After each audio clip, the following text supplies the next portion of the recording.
Well, let's look at what happens once Richard collateralizes P Maker and the 22 billion of PDAI is worth $1. Remember, the supply distribution is roughly 5 billion PDAI in circulation. 5 billion has been copied over from Ethereum, and Richard has around 12 billion. And putting to one side the fact that PDAI holders will rush into core coins, Richard himself can buy the coins with some of his 12 billion PDAI. Let's say he 10x's the price of Pulse, Hex and PulseX by putting $5 billion worth of bids in.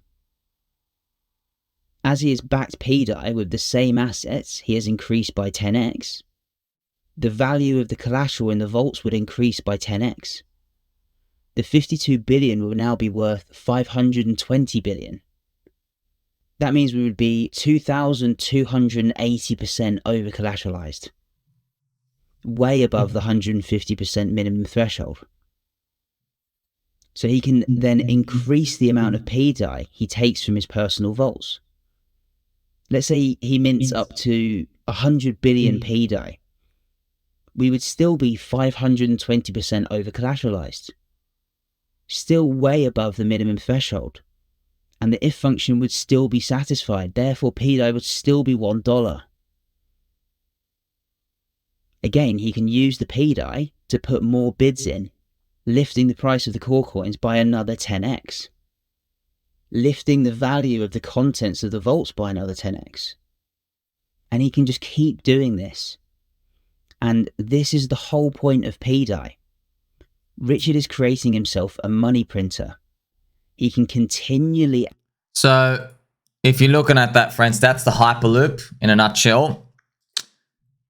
There's a few things you gotta understand though. So, the hardest part to wrap your mind around is, okay, genius, it goes up 10x. Rackham Rochelle dumps, let's say he wants to cash out 3.5 billion. Where does he get it from? This is the thing. Richard did this in 2021. And by this, I mean he correctly predicted the pathway to follow to get Hex to reach 10,000x. So I've even done videos, friends, one of my recent videos, I showed how in 2020, the ETH raised with the Hex ICO. We don't know how much he raised, but some say rumor, let's say 150,000, whatever it is. At any point, people could have destroyed it all in 2021. In terms of, as Hex was rising, they could have just dumped it all down, but they didn't. They didn't. Okay, so like think about it. Let's say he had like $400 million to make it go up, and then people were like selling along the way, and many people did. One guy cashed out 14 million, another guy cashed out like 20 million along the way, another guy cashed out 10 million, and then 8 and 7 and 6. There were like heaps of people cashed out along the way, but not everyone. In fact, they threw their Hex into the PulseChain sacrifice and PulseX. Right, so they held on to it. So Richard understands, he understands the minds of the masses. But you don't need to really like know it. You already know it. Oh, people love green candles. They don't sell when the price goes up. Only like 5% of people sell. That's true. It is true. By the way, would you sell all your bags right now? Like, no. Why? Because you think it's going up? Yeah, that's going to be your feeling at the top. Like, oh, it's going to keep going up, right? So he understands that. He's done that before. Man, it's so wild, man. It's so wild. That's how these things work, you know. But also, think about this. Michael Saylor is putting billions of dollars to buy Bitcoin, dude. My gosh. Just think about that, friends. He faded it at $600. Now he's putting in another 3 billion at 100K. 300x higher from when he first talked about maybe it was like $400. You see what I mean? Damn. Just think about that. And then Richard's obviously saying, yeah, that's going to happen to us. It actually is happening to us, by the way. People wouldn't put in $1,000 into Hex a long time ago. Now we have like, just go listen to say Corey Geary. Shout out to Corey and Dane on the Money Talk show. Yeah, Corey's like, yeah, I slap in like $10,000 in. Think about that. People couldn't put in literally $1. They couldn't put in $1, and you have people, yeah, I'm DCAing $10,000 clips. And maybe one day we'll be DCAing $100,000 clips. That's what people do with Bitcoin.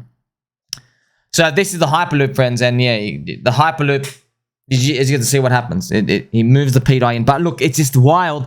How's it going to go up if these big people dump? Which means that look, Richard probably has, in his mind, worked out the fractional reserve needed plus the yield farms there. He smashes up incentive token, Inc., okay, on the PulseX yield farms to keep people locked in.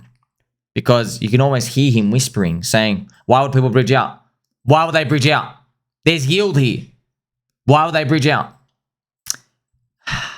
And it makes me remember, did people bridge out of Luna? No.